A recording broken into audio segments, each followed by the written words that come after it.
Salut les otaku et ceux qui ne sont pas encore, et bienvenue dans l'Ota Critique. Alors que vous soyez un fervent lecteur de manga ou un simple curieux, vous vous êtes certainement demandé comment les mangas ont été créés. Eh bien ça tombe bien parce que cette semaine, on va apprendre l'histoire des mangas. L'histoire des mangas est très particulière, puisque pour la raconter, il nous faut suivre l'évolution du média vers le manga traditionnel que nous connaissons. A la base, les mangas étaient de simples carnets d'esquisses dessinés par quelques artistes à l'époque du Japon féodal. Ce n'est que durant l'ère Edo, au XVIIIe siècle, que le mot manga sera employé pour définir ces carnets d'esquisses. Ils se populariseront grâce à l'artiste Hokusai, ainsi que ses fameux Hokusai manga. Il s'agit d'une collection de quelques croquis de l'artiste qui furent répartis en plusieurs carnets. Bien que l'on dénombre aujourd'hui environ une quinzaine de carnets de croquis dessinés par Hokusai, on suppose qu'il en existe en fait beaucoup plus. Suite au succès des Hokusai manga, de nombreux artistes s'inspireront d'Hokusai et publieront à leur tour leurs mangas. Le manga n'est alors pas aussi estimé qu'on pourrait le croire à l'époque. En effet, l'étymologie du mot manga signifie dessin fantaisiste, voire esquisse libre, ce qui nous rapproche davantage de l'idée d'un crayonné, voire de la caricature. Il n'y a d'ailleurs rien d'étonnant à constater que le manga finira par évoluer sous la forme de la caricature. D'une part, le Japon, alors resté figé sur le plan culturel, va connaître une véritable expansion au XIXe siècle, durant l'ère Meiji. Le Japon s'ouvrira alors sur le monde et se calquera sur le modèle de la société occidentale. Pour ceux qui ont vu le dernier Samouraï, pas besoin de vous faire un topo. Alors que le Japon sera lourdement influencé par l'Occident, ce dernier verra arriver le système de l'imprimerie et de la presse européenne. Ces derniers feront alors découvrir au Japon les journaux et la caricature. Quelques artistes japonais, au début du XXe siècle, reprendront alors le principe de la caricature, en s'inspirant de la presse satirique européenne et américaine, ainsi que des emaki, des rouleaux chinois de calligraphie aux histoires illustrées ayant gagné une grande popularité dans toute l'Asie orientale, au 8e siècle durant l'ère japonaise de Nara. C'est pour cette raison que de nombreux mangas, inspirés des comics introduits au Japon par le journal Asahi Shimbun, lanceront des publications de pages de caricatures manga, dont Le Docteur Endormi en 1912. Puis, entre 1910 et 1920, sortiront les livres rouges, ou de leur vrai nom, les Akapondo. Ce sont les véritables ancêtres des mangas, et ils étaient aussi gros que les tomes découvertes de Pika Edition et de Kiyun. Et ces petits mangas étaient vendus sur des étalages de marchands de bonbons, accrochés par des épingles à linge à des fils. On les appelle livres rouges pour leur couverture rouge vide, qui devait attirer l'œil des petits enfants qui venaient acheter leurs bonbons, et occasionnellement un Akapondo. Un autre élément propre au manga demeure leur côté burlesque et parfois très friand de pétomanie. Mais pour vous expliquer pourquoi les mangas sont aussi familiers avec ce genre de délire, un petit cours sur les vénérations japonaises s'impose.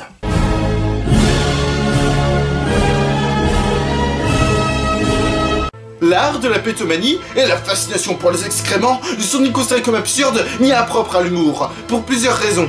La religion principale du Japon, l'animisme shinto, est une religion vénérant la fertilité, ce qui place les excréments comme étant des éléments propres à leur production de la vie, et non pas de simples déjections, non. Le vieux fond agraire du shintoïsme placera donc la dimension d'engrais naturels nourriciers, pour les diarrhées, les plaies et autres étrons visibles, qui seront à l'origine des inspirations du manga. Ce qui peut expliquer cette fascination pour les excréments et la pétomanie au Japon. Délicieuse odeur de fertilité. Merde, maintenant vous pensez que les mangas sont des délires scatophiles alors que c'est pas du tout le cas. Bref, on se rapproche des bons vieux mangas qu'on aime tant lire et savourer. Car après la publication des mangas caricaturaux, il y a la guerre, et les nombreuses horreurs qui vont avec. Mais dans ce climat de conflit sortira alors le premier anime de l'histoire, Momotaro Omi no Shinpei, en 1945, plus connu en France sous le nom de Momotaro, le divin soldat de la mer. Tristement célèbre pour avoir été un film de propagande de l'armée japonaise. Propaganda! Et donc, malgré ses allures de propagande...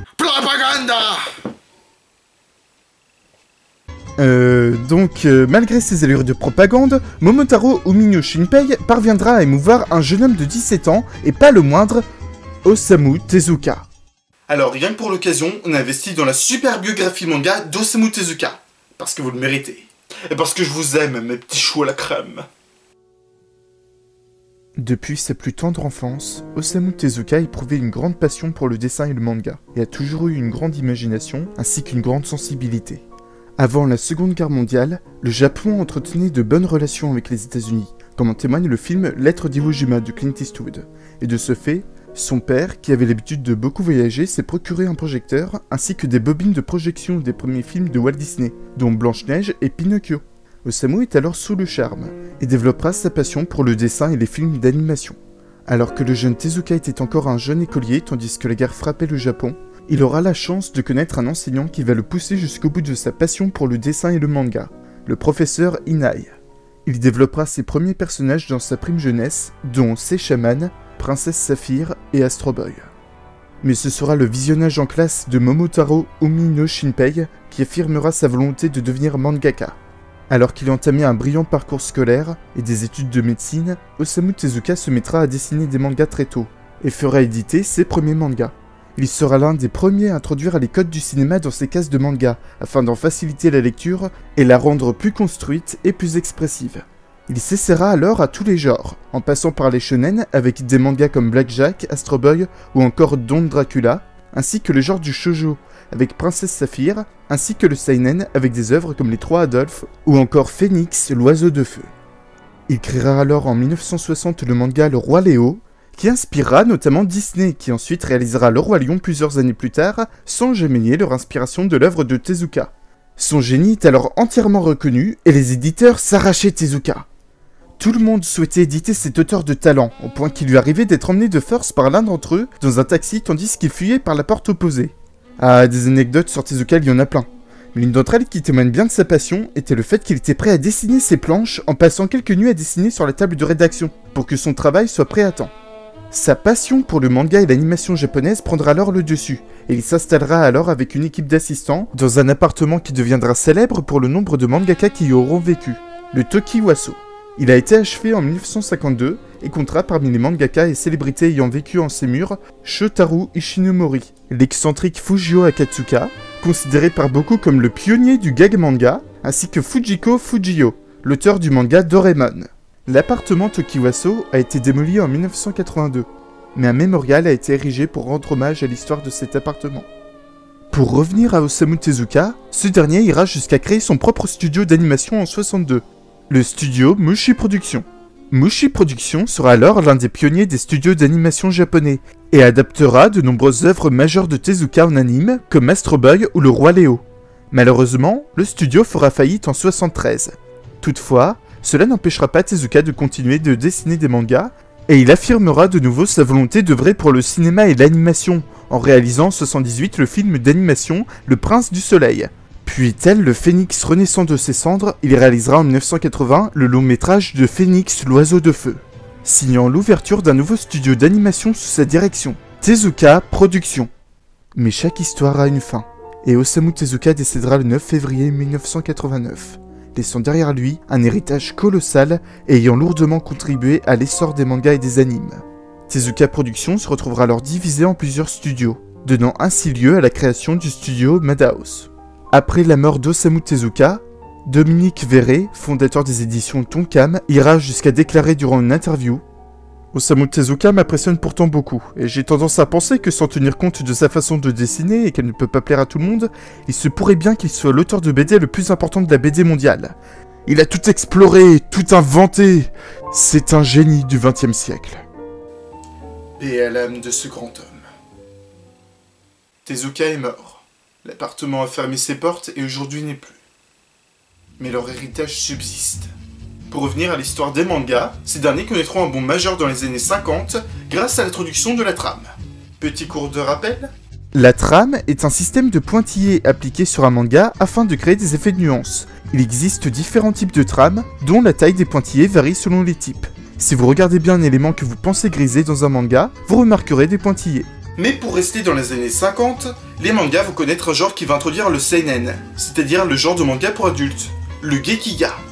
Le gekiga sera d'ailleurs mis en avant grâce à des mangaka comme Takao Saito, avec des œuvres comme The Professional, Golgo 13, ou encore son adaptation des James Bond en manga, ainsi que Yoshihiro Tatsumi, celui qui donnera son nom au gekiga avant de créer l'atelier du gekiga avec de nombreux grands mangaka.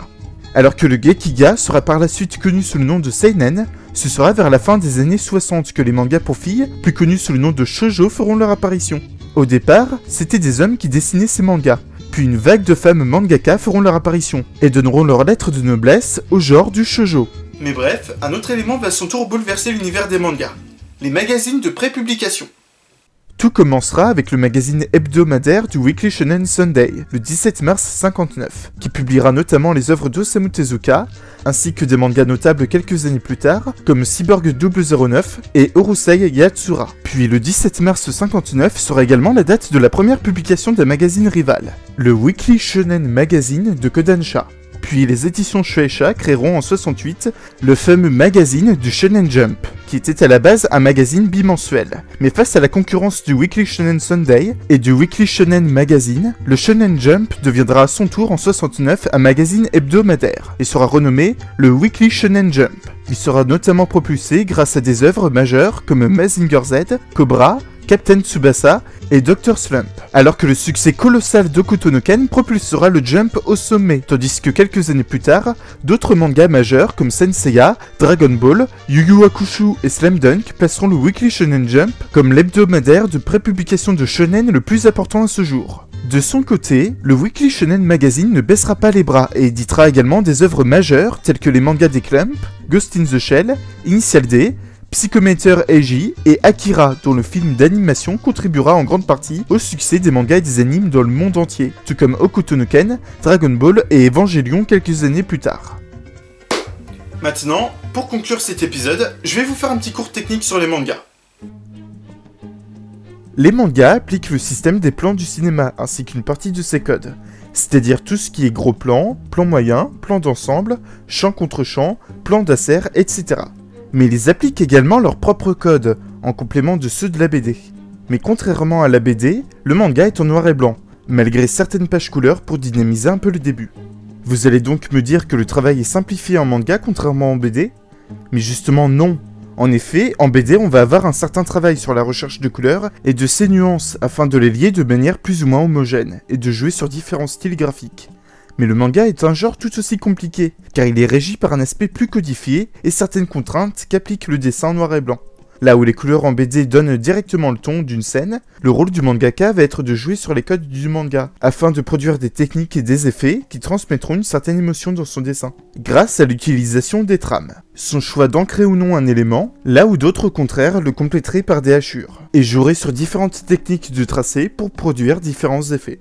Par exemple, une ambiance sombre au soleil couchant dans The Armspelder va jouer sur pas moins de 5 types de trames différentes, accolées et grattées entre elles avec différentes techniques pour mettre en évidence l'arme à feu et ses détails, sa balle et le chapeau de Garami. Il en va de même pour une créature dans l'ombre, dont le contraste entre ombre et lumière, provoqué par pas moins de 8 types de trames différentes, frottées de manière particulière et fine, afin de donner l'impression d'une peinture en noir et blanc, et de représenter de manière angoissante et esthétique une créature. Ou alors, le tour de force de Green Blood d'allier plus de 10 types de trames et de les lier dans de fines couches d'encre passées à la technique du charoban. Le charoban consiste à étaler quelques pointes d'encre avec un chiffon ou un sopalin.